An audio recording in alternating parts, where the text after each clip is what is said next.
Hi, it's Carol Doherty. Welcome back to my channel.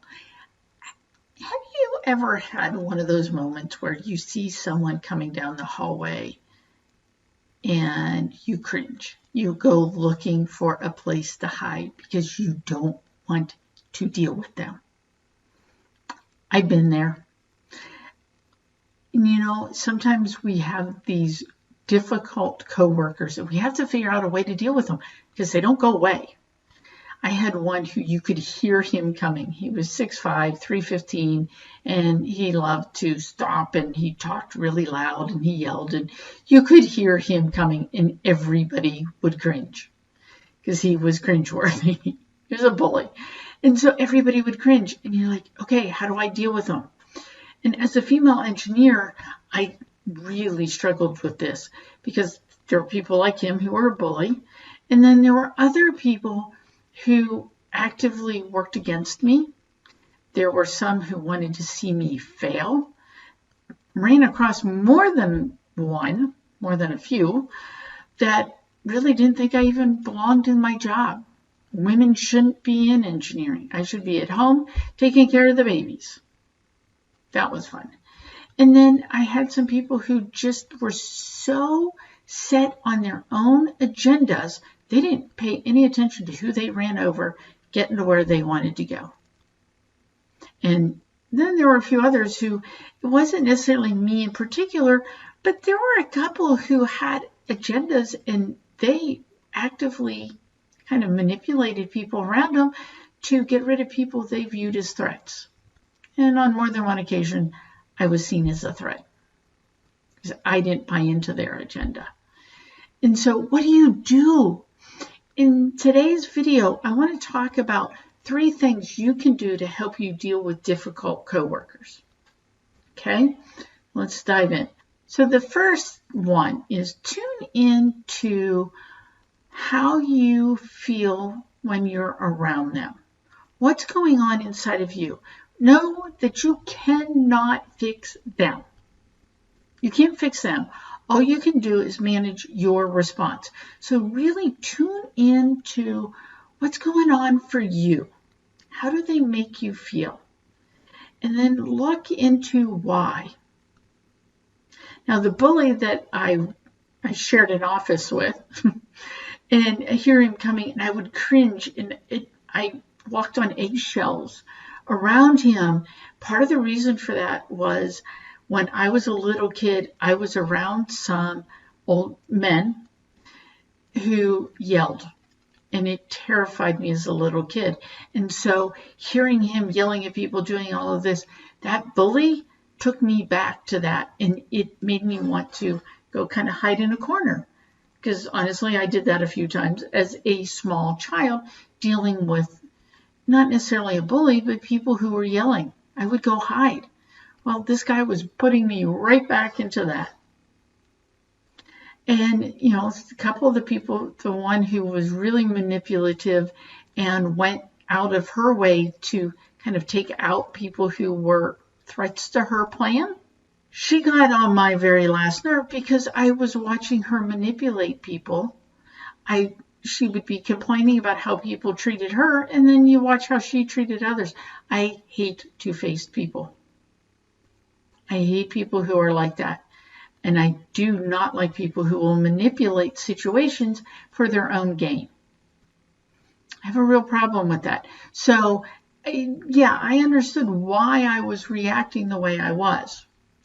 Then, really step back. Again, you've got to kind of remove yourself from the situation a little bit and evaluate what impact they're having on your ability to do your job.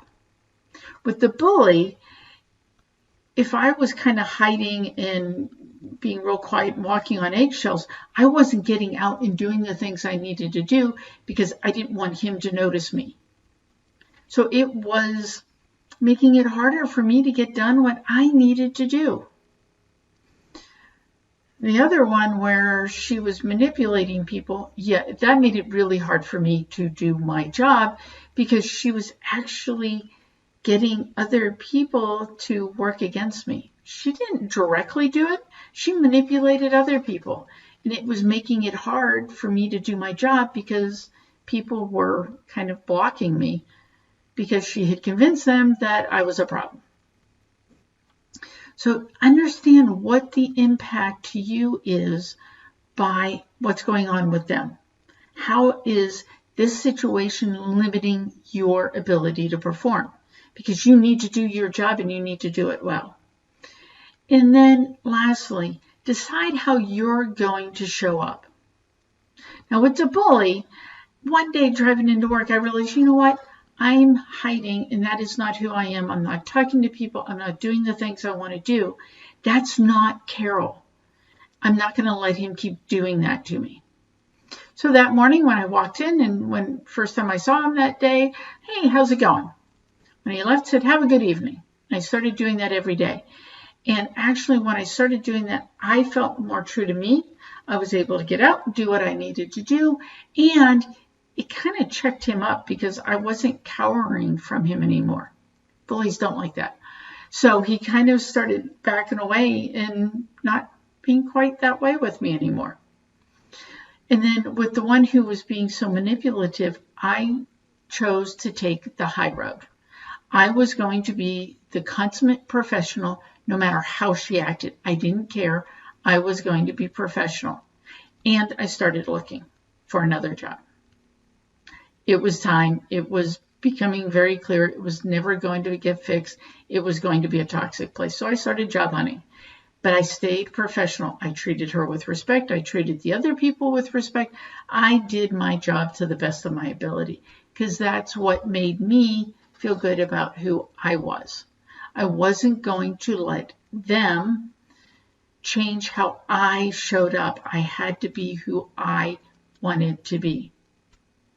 So when you're dealing with difficult people, and we all will run across those difficult coworkers, you have to understand why is it they're triggering you?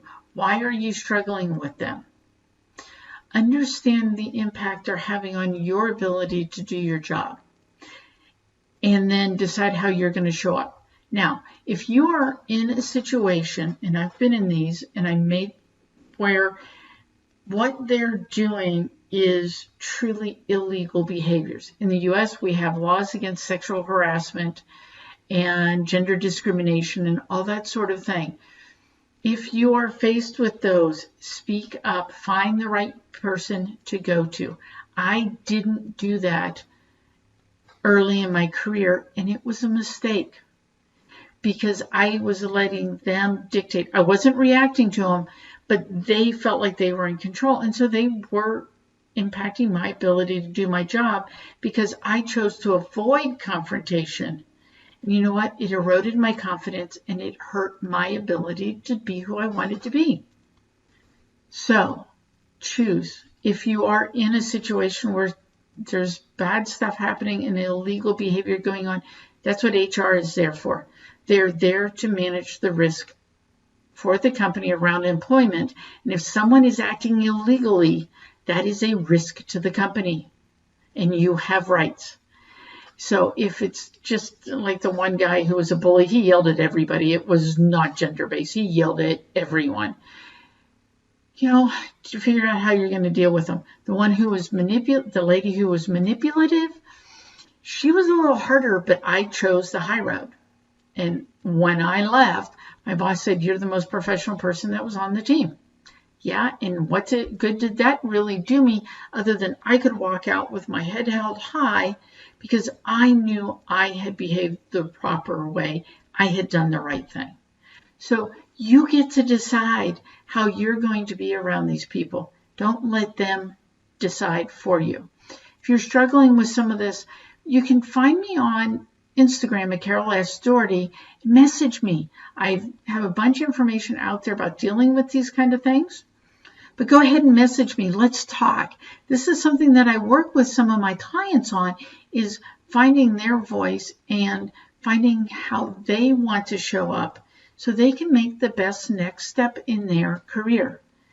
If you found this useful, subscribe and you'll see other updates from me. Have a great day.